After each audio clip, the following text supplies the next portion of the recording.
guys. I'm so happy you are here. And this is our new Rich or Miss live talk. And we're starting to have a live talk streaming in YouTube and in YouTube and in Facebook groups and in Twitter, of course. And I'm so happy to be here today. And the Rich or Miss live talk, we will discuss and we will talk about entrepreneurs' business success, about the many entrepreneurial marketing challenges, and about being a customer-focused entrepreneur, which allow us and helps us to be or to gain much faster and bigger success. I'm Hayut, and I'm going to be here every week on Thursday at 1 p.m. East. And today I want to talk about success and failures. And I started 33 years ago, and I planned on studying engineering and found myself in the marketing team of a new innovative product. Today we would call it probably entrepreneurship or startup. Back then it just was a new innovative product. And I was lucky to be there. And I started to study what marketing is. And I had a pleasure to have and to work with leading agencies and leading consultants. And marketing was easy, the way I saw it. We knew how to, with these agencies and consultants, we did the right researches, which says we understood who our customers is or who our customers are, and we listened to them all the time. Then we started to build our brand, and people started to buy the products, and we built leading brand after leading brand, and the marketing was easy and it worked. One of the reasons it worked so well when you are a new innovative product was because the competitors weren't there with us. They weren't with us in the marketing. They just were too busy in pushing and selling their products. And at that time, those who are really listening to the customers and understood what the customers need were the one who won. And I thought, this is marketing and I'm going to succeed forever, and it's so easy. How naive I was. And I remember one day, and I was more than 20 years, I worked with leading brands or with new brands that we built to be leading. And I remember one day, and I knew that successful leaders, successful managers are those who succeed. And I remember one day I read in an American business magazine, there was a special edition about successful leaders, and one of the leaders or one of the very famous influencers, we didn't use this word then, but a business leader at that time, I don't remember who it was, said that for him, the successful leader is the one who is capable to take failures in a row. And I remember that I was shocked. He said that the leader for him or business leader for him is the one who is capable of stand failure after failure and analyze it and then succeed. And I thought that successful leaders are those who succeed. I had my shares of failures then, of course, but for the long run, it was easier to succeed. Fast forward to 2 days ago. 2 days ago, I had Dane Maxwell as a guest in my Rich or Miss podcast. where I interview successful entrepreneurs like Guy Kawasaki and Melissa Smith and Melinda Emerson, who is the small business lady, or Mike Stelzner for social media examiner, and more, John Lee Dumas, and more successful entrepreneurs.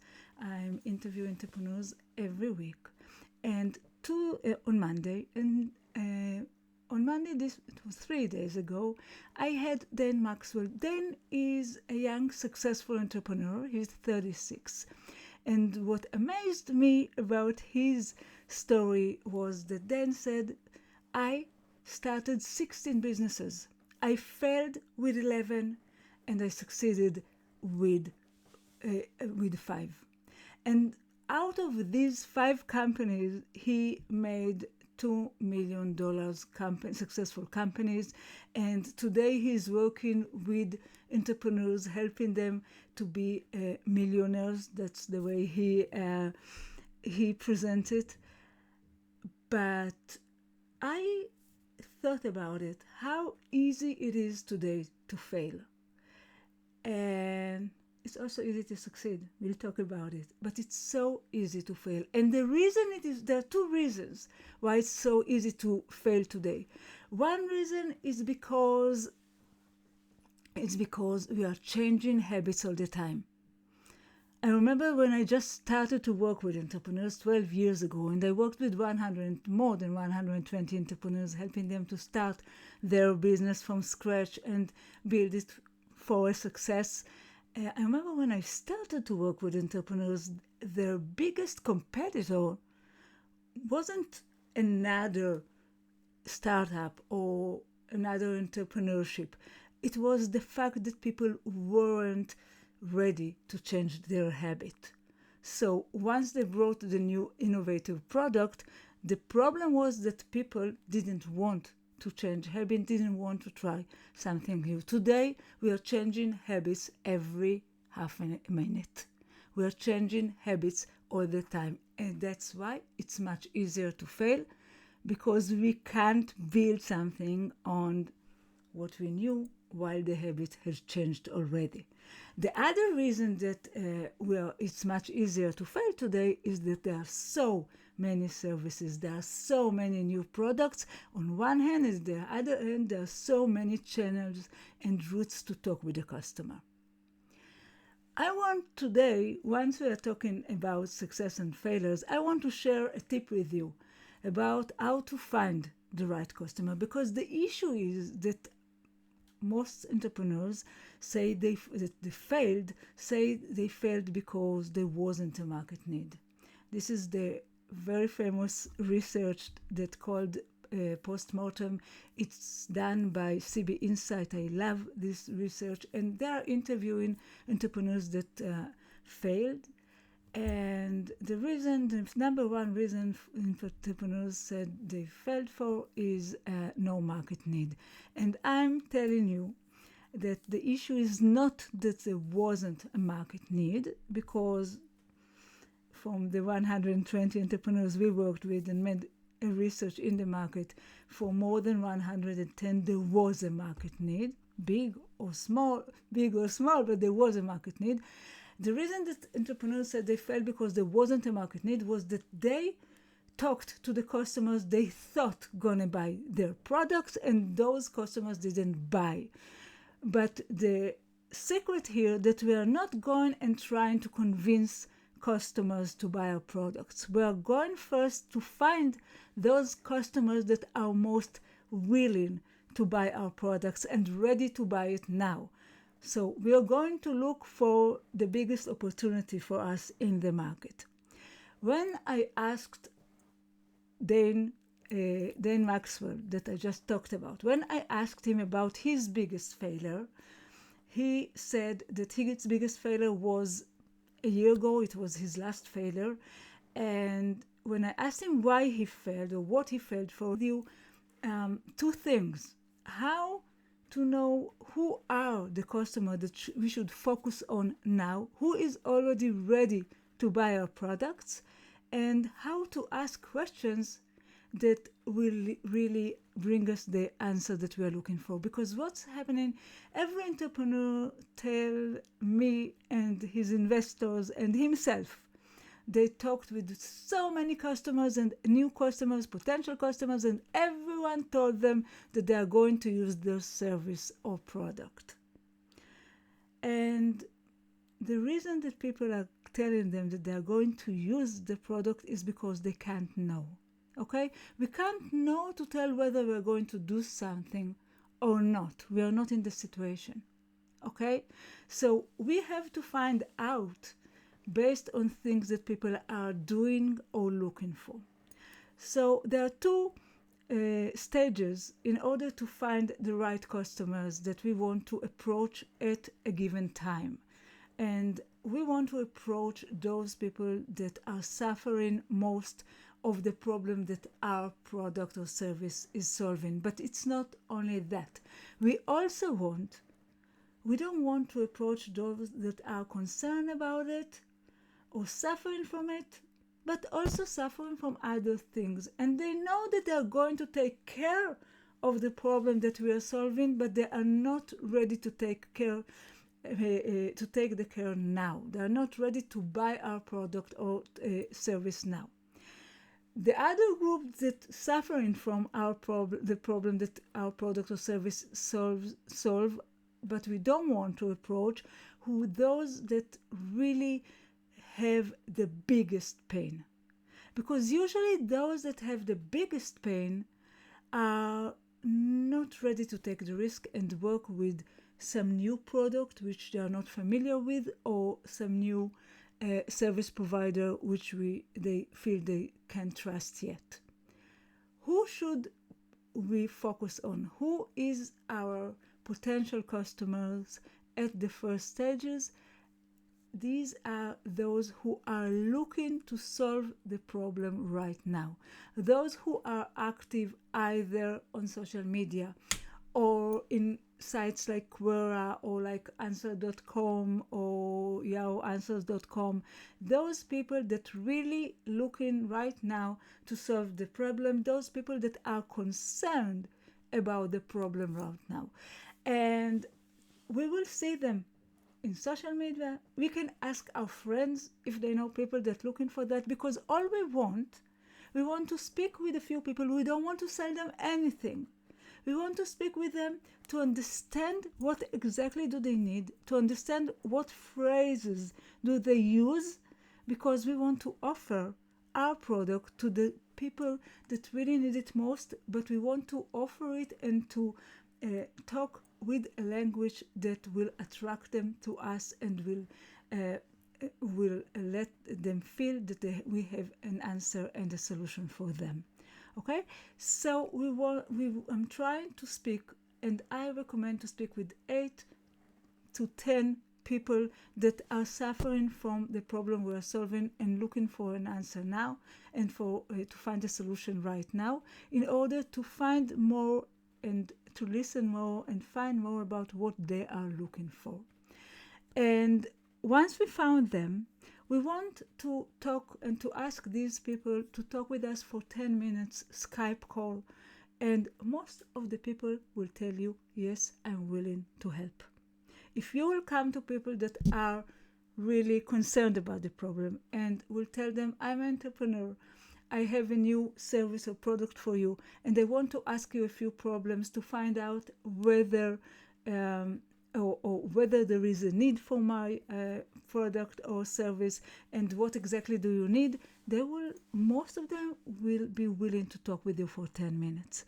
Once they're willing to talk with you for 10 minutes, let's understand what should we talk with them. What should we ask them to get the real answer? Because what you have to know is that the biggest challenge for entrepreneurs, for any sellers, but for entrepreneurs that are not familiar with the customers yet, is who are the right customers and how to talk with them, what phrases to use, how to offer them, what to offer them exactly. And when we ask them the question about what they need, we won't tell them, we have the solution for this, this, and this problem. Are you going to use that? Okay? No, we want to listen to them. We want to learn from them how they speak in order for us to be able to speak to all the people that are potential to buy our products, and since we will speak in the right language, they will buy. So we ask open questions. We give the issue in front of them. We put the issue in front of them. We are not telling them what they're suffering from and what they need. We are not asking them, do you need 1, 2, 3, 4?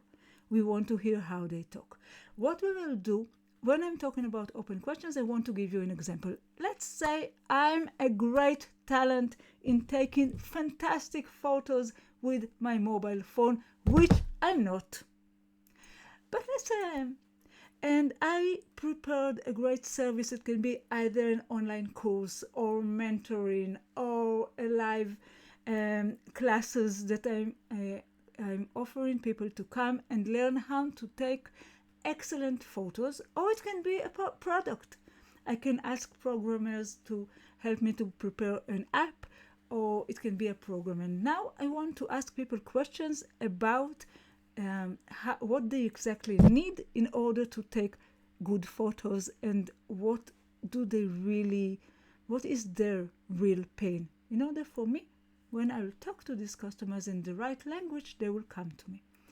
So I'll just put it from them. I'll probably ask them, and we're talking about people that taking photos either of their kids to share with their grandma, or in the track that they are doing, photos of the view that they want to share with all their friends, or professionally, people that want to share things or to share photos in the social media pages or profiles and so on. So I will probably start by asking or saying something open like, what kind of photos are you taking? Once I already know that they are taking photos, because that's the reason I asked them to talk with me and they agreed. What kind of photos are you taking? And then I'll ask you, what do you like most about taking the photos? And I listen. We are already listening. And when we are silent and listening, they will talk more. They will talk more, you will know more about them, not about what you think, about what they think. Then you will use it in order to bring more customers to you. Okay? And then I'll probably ask them, what aren't you happy, or what are you concerned, or what you feel that doesn't work so well in taking photos? And I will listen. And I will listen again, and they will tell you. They will tell you what they are concerned about. They will tell you what kind of bad photos they are having, and you can ask them, what was the last time you took a photo? How was it? How happy you were with that? Okay, you were with that, okay? So the issue is to ask open questions. The magic will come when you will take all the answer of these 8 or 10 people, different people that you found in different sources where they looked for products, and they will ask, they will tell you their answers, and then we want to collect the answers, and there the magic comes. Because when you will collect the different answers of different people with different needs, you will find that we are looking for the common path. You will find a common path. You will find some phrases that all of them are using, and it is incredible to see. But there are shared issues, shared concerns, and shared phrases they use. This is what we are going to use when we are going to attract them to us, to tell them that we have a solution for them and to offer them our product or service. Okay? Let's recap. I talked today about successes and failures. I told you how easy it was to succeed with marketing when people didn't change their habits, and when we used the right tools, this research, and especially listening to our customers. I told you about my guest in the Rich or Miss podcast, Dane Maxwell, that he is a very successful entrepreneur who told us that he started 16 companies, failed with 11, and succeeded with 5, and built a $2 million companies, and keep trying. And we understood that today it's much easier to fail. So first of all, I want to ask myself and each one of you, as entrepreneurs, be willing to fail. Don't look at failures, look to succeed. But when you fail, know that today it must be a part of the journey. And we are going to fail a lot, much more than in the past. Then I talked about the secret, which is when you are aiming the right customers and when you are using the right, talking about the right, the exact problem or concerns they're having and offering the right thing, then you succeed.